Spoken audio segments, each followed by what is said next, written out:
This is Kural Media, your trusted source for global news. இது குரல் media செய்திகள்.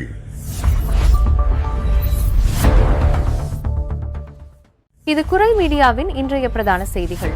செய்திகளை வாசிக்கும் நான் கோகுலநாதன் தமிழினி. முதலில் தலைப்புச் செய்திகள். பாரிஸ் வரும் சுற்றுலா பயணிகளிடம் பணப்பறிப்பில் ஈடுபடும் போலி மனு மோசடி கும்பல், காவல்துறை முக்கிய எச்சரிக்கை. பிரான்ஸ் நகர முதல்வர் ஒருவரின் 40% ஊதிய உயர்வு சர்ச்சை. முகநூலில் தனது சம்பள பட்டியலை வெளியிட்ட பாரிஸ் நகர முதல்வர். பாகுபாடுகளுக்கு முற்றுப்புள்ளி, பிரான்சில் இனவெறி மற்றும் யூத விரோதத்தை ஒடுக்க புதிய 3 ஆண்டு திட்டம். பிரான்சில் மருத்துவ விடுப்பு பெறுவதில் அதிரடி கட்டுப்பாடு. காணொலி ஆலோசனை மூலம் இனி 3 நாட்களுக்கு மட்டுமே விடுப்பு. சிரியா தலைநகர் டமாஸ்கஸில் பிரான்ஸ் ஜனாதிபதி மக்ரோன் தங்கியிருந்த விடுதிக்கு அருகே இரட்டை குண்டு வெடிப்பு. குண்டுகள் வெடித்ததில் காவல்துறையினர் உட்பட 18 பேர் காயம். பிரான்சில் உயர்நிலை பள்ளி மாணவர்களின் இந்த ஆண்டிற்கான பாக் தேர்வு முடிவுகள் அதிகாரப்பூர்வமாக வெளியீடு. நீச்சல் குள அறையில் ரகசிய படப்பிடிப்பு. பிரான்சில் கல்லூரி ஆசிரியர் அதிரடி கைது மற்றும் பணியிடை நீக்கம். இலண்ட பிரான்ஸ் பிராந்தியத்தில் சமூக வீடுகளுக்காக காத்திருப்போரின் எண்ணிக்கை 2 மில்லியனை கடந்து புதிய உச்சம். தொடர்பான விரிவான செய்திகள். உறவுகளுடைய இழப்பு அப்படின்றது ஈடு செய்ய முடியாதது. ஆனா அந்த இழப்பு செய்தியை பிரசுரிக்க அதிக பணத்தையும் இழக்க வேண்டுமா? இனிமே அப்படி தேவையில்லை. உங்கள் கண்ணீர் துடைக்க கண்ணீர்.com நாடுங்கள். உங்கள் உறவுகளின் அறிவித்தல்களை மிக குறைந்த சேவை கட்டணத்தோடு பிரசுரியுங்கள். அதிக பணத்தை அள்ளி வீச தேவையில்லை. கண்ணீர்.com உங்கள் கவலைகளின் இணைய பங்காளி. பாரிஸ் சுற்றுலா பயணிகளை குறிவைத்து போலி மனு மோசடி தற்போது அதிகரித்துள்ளது. பயணிகளை ஏமாற்றி பணம் பறிக்கும் இந்த சட்டவிரோத கும்பல்கள் குறித்து பாரிஸ் காவல்துறை தலைமையகம் பொதுமக்களுக்கு கடுமையான எச்சரிக்கை விடுத்துள்ளது. இந்த மோசடி கும்பலின் செயல்பாடு மிகவும் தந்திரமானதாகும். தொண்டு நிறுவனங்களுக்கான கோரிக்கை மனுக்களுடன் சுற்றுலா பயணிகளை அணுகும் இந்த மோசடிக்காரர்கள் பெரும்பாலும் தங்களை செவித்திறன் அற்றவர்கள் மற்றும் வாய் பேச முடியாதவர்கள் போல பாசாங்கு செய்து கொள்வார்கள். பயணிகளிடம் இரக்கத்தை கூறி மனுவில் கையெழுத்து வாங்கும் இவர்கள் பின்னர் அந்த போலி தொண்டு நிறுவனத்திற்கு நிதியுதவி அளிக்குமாறு கட்டாயப்படுத்தி பணத்தையும் யாசிப்பார்கள். இவர்களின் நாடகத்தை நம்பி மக்கள் கொடுக்கும் சிறு தொகை பின்னணியில் இயங்கும் மிகப்பெரிய சட்டவிரோத ரகசிய கும்பல்களுக்கே செல்வதாக காவல்துறை தெரிவித்துள்ளது. மேலும் இவர்களுக்கு பணம் கொடுப்பதற்காக பயணிகள் பணப்பையை வெளியே எடுக்கும்போது அவர்களின் இதர உடைமைகள் திருடப்படவும் அதிக வாய்ப்புள்ளதாக எச்சரிக்கப்பட்டுள்ளது. குறிப்பாக சுற்றுலா பயணிகள் அதிகம் குவியும் 5வது வட்டாரத்தில் உள்ள குவார்டியர் லாட்டின் மற்றும் 4வது வட்டாரத்தில் உள்ள புகழ்பெற்ற நோட்ரடாம் தேவாலயத்தின் சுற்றுவட்டார பகுதிகளில் இக்கும்பலின் நடமாட்டம் பெருமளவில் அதிகரித்துள்ளது. எனவே சுற்றுலா பயணிகள் இதுபோன்ற போலி நபர்களிடம் மிகுந்த எச்சரிக்கையுடன் விலகி இருக்குமாறு அறிவுறுத்தப்பட்டுள்ளனர். பிரான்சின் பாஸ் ஆரியேஜ நகரத்தின் புதிய முதல்வரான ஜெரோம் மத்தேயோஸ் பதவியேற்றதும் தனது ஊதியத்தை 40% உயர்த்தியதற்கு எதிர்க்கட்சியினரின் கடும் விமர்சனங்களுக்கு பதிலளிக்கும் வகையில் தனது ஊதிய பத்திரத்தை நகராட்சியின் அதிகாரப்பூர்வ முகநூல் பக்கத்தில் பகிரங்கமாக வெளியிட்டுள்ளார். நான் அதிக வெளிப்படைத்தன்மையை வாக்குறுதியாக அளித்திருந்தேன். அதற்கான தொடக்கம் என்னிடமிருந்தே ஆரம்பமாகிறது என அவர் குறிப்பிட்டுள்ளார். கடந்த மார்ச் மாதம் நகர முதல்வராக தேர்ந்தெடுக்கப்பட்ட அவர் தனது புதிய பதவிக்கு அதிக நேர முதலீடு தேவைப்படுவதாலும் முந்தைய அரசு பணியை விட ஊதியம் குறைந்துள்ளதாலும் இந்த ஊதிய உயர்வு நியாயமானது என தெரிவித்திருந்தார். முன்னர் அரசாங்கத்தின் பொது செயலகத்தில் அரசு பணியாளராக இருந்தபோது அவர் பெற்ற நிகர வருமானம் 3906.39 யூரோக்கள் ஆகும். ஆனால் தற்போது நகர முதல்வராக அவர் பெறும் ஊதியம் 3629.39 யூரோக்களாக குறைந்துள்ளது. இந்த ஊதிய வித்தியாசம் காரணமாகவும் நகரம் 10,000 மக்கள் தொகையை கடந்ததால் சட்டப்படியும் இந்த ஊதிய உயர்வு அங்கீகரிக்கப்பட்டுள்ளது. ஆனால் நகர முதல்வர் ஊதியத்துடன் நகர பெருநகர அமைப்பின் துணைத் தலைவர் என்ற அடிப்படையில் அவருக்கு கிடைக்கும் 1000 யூரோக்கள் ஊதியத்தையும் சேர்த்தால் அவரது தற்போதைய மாத நிகர வருமானம் சுமார் 4600 யூரோக்களாக உயர்ந்துள்ளது. இது அவரது முந்தைய அரசு பணியாளர் வருமானத்தை விட அதிகம் என எதிர்க்கட்சியினர் சுட்டிக்காட்டி விமர்சித்துள்ளனர். நான் என் வாழ்க்கை செலவுகளை குறைத்துள்ளேன் என முதல்வர் நியாயப்படுத்தினாலும் இந்த நிதியை மற்ற மக்கள் நலத்திட்டங்களுக்கு பயன்படுத்தியிருக்கலாம் என கூறும் எதிர்க்கட்சியினர். அவர் சம்பள பட்டியலை வெளியிட்டாலும் தங்களின் சந்தேகம் இன்னும் தீரவில்லை என தொடர்ந்து அதிருப்தி தெரிவித்து வருகின்றனர். பிரான்சில் இனவெறி, யூத விரோதம் மற்றும் பிறப்பிட அடிப்படையிலான பாகுபாடுகளை முற்றிலுமாக ஒழிக்கும் நோக்கோடு 55 நடவடிக்கைகள் கொண்ட புதிய 3 ஆண்டு திட்டத்தை பொறுப்பு அமைச்சர் அரோர் பெர்கே இன்று வெளியிட்டுள்ளார். பயிற்சி, தடுப்பு நடவடிக்கைகள் மற்றும் பாதிக்கப்பட்டவர்களுக்கு ஆதரவு வழங்குதல் ஆகியவற்றை உள்ளடக்கிய இந்த மாபெரும் திட்டம் பாரிஸில் உள்ள பிரான்ஸ் தேசிய நூலகத்தில் அதிகாரப்பூர்வமாக வெளியிடப்பட்டது. இந்த திட்டத்துடன் தொடர்புடைய சட்ட மசோதா வருகிற புதன்கிழமை அமைச்சரவை கூட்டத்தில் சமர்ப்பிக்கப்பட உள்ளது. கடந்த 2023 ஜனவரியில் அப்போதைய பிரதமர் எலிசபெத் போர்ன முதல் 3 ஆண்டு திட்டத்தை அறிமுகப்படுத்தி இருந்தாலும் அது போதுமானதாக இல்லை என தேசிய மனித உரிமைகள் ஆலோசனை ஆணையம் விமர்சித்திருந்தது. இதனையடுத்து கடந்த 6 மாதங்களாக சமூக அமைப்புகள், குடிமக்கள் உரிமைகள் பாதுகாப்பு அமைப்பு மற்றும் முதன்முறையாக நாடாளுமன்ற உறுப்பினர்களின் ஆலோசனைகளுடனும் இந்த விரிவான புதிய திட்டம் தற்போது தயாரிக்கப்பட்டுள்ளது. இப்புதிய திட்டத்தின் கீழ் பள்ளி தலைமை ஆசிரியர்கள், கல்வி ஆய்வாளர்கள், காவல்துறையினர் மற்றும் ஜெண்டார்மர்களுக்கு பாகுபாடு எதிர்ப்பு பயிற்சி தீவிரமாக வழங்கப்படும். மேலும் ஆண்டுதோறும் 8 லட்சம் மாணவர்கள் வரலாற்று நினைவிடங்களுக்கு அழைத்துச் செல்லப்படுவார்கள்.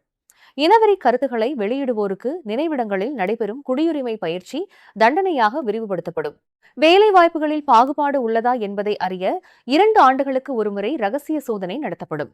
குறிப்பாக பணியாளர் தேர்வில் செயற்கை நுண்ணறிவு சார்ந்த அல்கோரிதம் பாகுபாடுகளை தவிர்க்க பொறுப்பான கண்காணிப்பு நடைமுறைகளும் உருவாக்கப்பட உள்ளன. இத்திட்டத்தின் செயல்திறனை அமைச்சரவை குழு மற்றும் தேசிய மனித உரிமைகள் ஆலோசனை ஆணையம் ஆண்டுதோறும் தீவிரமாக மதிப்பீடு செய்யும் என அறிவிக்கப்பட்டுள்ளது. பிரான்சில் காணொலி வழியான மருத்துவ ஆலோசனைகள் மூலம் போலியாக மருத்துவ விடுப்பு பெறுவதை தடுக்கும் நோக்கில் அரசு புதிய கடுமையான கட்டுப்பாடுகளை கொண்டு வந்துள்ளது. இதன் மூலம் வீட்டில் இருந்தபடியே நீண்ட நாட்களுக்கு எளிதாக மருத்துவ விடுப்பு வாங்கும் முறைக்கு முற்றுப்புள்ளி வைக்கப்பட்டுள்ளது. கடந்த ஜூன் 25ஆம் தேதி இயற்றப்பட்டுள்ள புதிய மோசடி தடுப்புச் சட்டத்தின்படி இனி காணொலி மருத்துவ ஆலோசனை மூலம் அதிகபட்சமாக 3 நாட்களுக்கு மட்டுமே மருத்துவ விடுப்புச் சான்றிதழ் பெற முடியும். 3 நாட்களுக்கு மேல் விடுப்பு தேவை என்றால் நோயாளிகள் கட்டாயம் மருத்துவரை நேரில் சென்று சந்திக்க வேண்டும் என அரசு திட்டவட்டமாக அறிவித்துள்ளது. எனினும் உங்களின் அதிகாரப்பூர்வ குடும்ப மருத்துவர் அல்லது மகப்பேறு மருத்துவர் காணொலி மூலம் பரிசோதித்தாலோ அல்லது உடல் நலக்குறைவால் நேரில் மருத்துவமனைக்கு செல்ல முடியாத நிலையில் உள்ள நோயாளிகளுக்கோ இந்த தடையிலிருந்து விலக்கு அளிக்கப்பட்டுள்ளது. மேலும் வரும் செப்டம்பர் 1ஆம் தேதி முதல் ஒருவருக்கு முதல் முறையாக வழங்கப்படும் மருத்துவ விடுப்பு தொடர்ந்து 31 நாட்களை தாண்டக்கூடாது எனவும் அந்த விடுப்பை நீட்டிக்கும் காலவரம்பு அதிகபட்சம் 62 நாட்களாக குறைக்கப்பட்டுள்ளதாகவும் புதிய சமூக பாதுகாப்பு நிதி மசோதாவில் தெரிவிக்கப்பட்டுள்ளது. இந்த புதிய கட்டுப்பாடுகள் வந்தாலும் சான்றிதழை சமர்ப்பிக்கும் நடைமுறையில் எந்த மாற்றமும் இல்லை. பணியாளர்கள் தங்களின் மருத்துவ விடுப்பு சான்றிதழை 48 மணி நேரத்திற்குள் தங்களின் நிறுவனத்திற்கும் மருத்துவ காப்பீட்டு ஆணையத்திற்கும் அனுப்பிவிட வேண்டும். விடுப்பு குறித்து சந்தேகம் எழுந்தால் நிறுவனம் நேரடியாக நோயாளியின் வீட்டிற்கு சென்றோ அல்லது வேறொரு மருத்துவர் மூலமாகவோ மறுபரிசோதனை செய்ய முழு உரிமை உண்டு. எல்லாவற்றிற்கும் மேலாக போலியான மருத்துவ விடுப்புச் சான்றிதழை சமர்ப்பிப்பது நிரூபிக்கப்பட்டால் வேலை பறிபோவதுடன் 5 ஆண்டுகள் சிறை தண்டனையும் 75,000 யூரோக்கள் வரை அபராதமும் விதிக்கப்படும் என பிரெஞ்சு அரசு மிக கடுமையாக எச்சரித்துள்ளது. ஜனாதிபதி இம்மானுவேல் மக்ரோன் சிரியாவின் தலைநகர் டமாஸ்கஸில் தங்கியிருந்த விடுதிக்கு அருகே அடுத்தடுத்து 2 குண்டுகள் வெடித்த சம்பவம் பெரும் அதிர்ச்சியையும் பரபரப்பையும் ஏற்படுத்தியுள்ளது. கடந்த 2024ஆம் ஆண்டு பஷார் அல் அசாத் பதவியிலிருந்து அகற்றப்பட்டு புதிய ஜனாதிபதி அஹ்மத் அல் ஷரா தலைமையிலான அரசு அமைந்த பிறகு சிரியாவிற்கு சென்ற முதல் ஐரோப்பிய தலைவர் மக்ரோன் ஆவார்.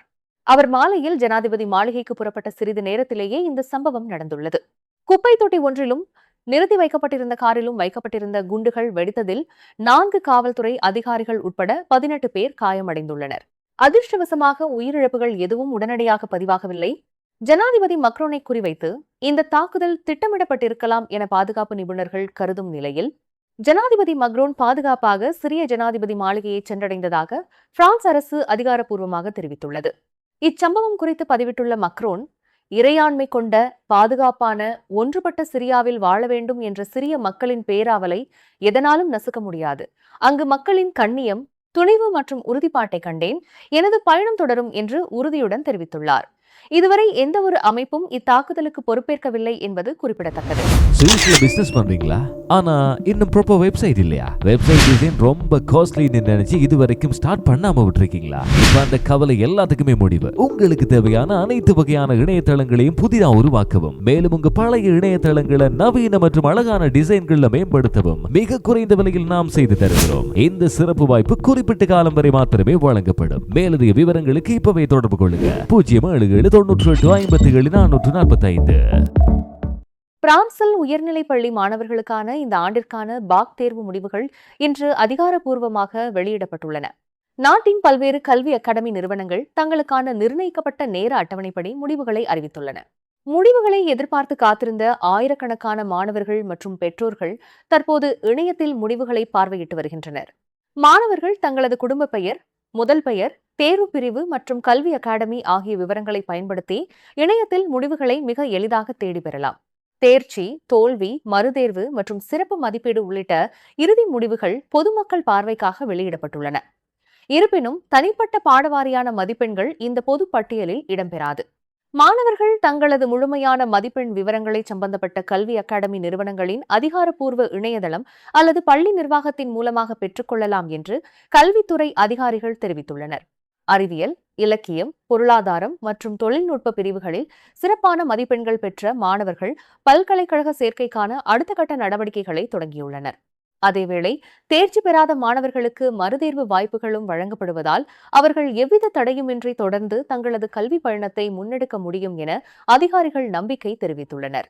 தேர்வு முடிவுகளை திரையில் காட்டப்படும் இணையதள முகவரி மூலம் பார்வையிடலாம். பிரான்சின் செயின்ட் மேரிடைம் மாவட்டத்தில் உள்ள மாண்ட் செயின்ட் ஏஞ்ஞான் நகரில் செயல்பட்டு வரும் நீச்சல் குளத்தின் உடைமாற்றும் அறையின் அடிப்பகுதியில் கேமரா ஒன்றை வைத்து ரகசியமாக படம் பிடித்த ரோன் நகரைச் சேர்ந்த 40 வயதான கல்லூரி கணித ஆசிரியர் ஒருவர் காவல்துறையினரால் அதிரடியாக கைது செய்யப்பட்டுள்ளார். கடந்த சனிக்கிழமை அரங்கேறிய இந்த அதிர்ச்சியூட்டும் சம்பவத்தை தற்போது செய்தி நிறுவனங்கள் உறுதிப்படுத்தியுள்ளன. கைது செய்யப்பட்ட அந்த ஆசிரியர் கடந்த திங்கட்கிழமை நீதிமன்ற கண்காணிப்பின் கீழ் கொண்டுவரப்பட்டார். தேசிய கல்வித்துறையைச் சேர்ந்த இவர் பணி சார்ந்த கடமைகளுடன் தொடர்பில்லாத தனிப்பட்ட குற்ற செயல்களுக்காக கைது செய்யப்பட்டுள்ளதால் விசாரணை முடியும் வரை அவரை பணியிடை நீக்கம் செய்து நார்மண்டி கல்வி நிர்வாகம் உத்தரவிட்டுள்ளது. மேலும் சிறார்கள் தொடர்புடைய எந்தவொரு செயலிலும் அவர் ஈடுபடக்கூடாது என நீதிமன்றம் அவருக்கு கடுமையான தடை விதித்துள்ளது. ரகசியமாக படம் பிடித்த இந்த குற்றச்சாட்டின் மீதான விரிவான விசாரணை வருகிற டிசம்பர் 10ஆம் தேதி நடைபெறும் என ருவன் அரசு வழக்கறிஞர் அலுவலகம் அதிகாரப்பூர்வமாக தெரிவித்துள்ளது.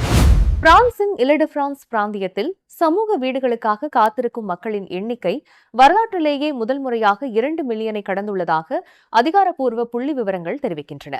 கடந்த ஓராண்டில் மட்டும் இதற்கான விண்ணப்பங்களின் எண்ணிக்கை 5% அதிகரித்துள்ளதுடன் தலைநகர் பாரிஸில் மட்டும் விண்ணப்பங்கள் 12% உயர்ந்துள்ளன. வீடுகளுக்காக காத்திருக்கும் குடும்பங்களில் 1/5 பகுதியினர் ஒற்றை பெற்றோர் குடும்பங்கள் என்பதுடன் பெரும்பாலானவர்களின் ஆண்டு வருமானம் 12,083 யூரோக்களுக்கு குறைவாகவே உள்ளது. விண்ணப்பித்தவர்களில் 21% கடந்த 5 ஆண்டுகளுக்கும் மேலாக வீடின்றி தவித்து வருகின்றனர்.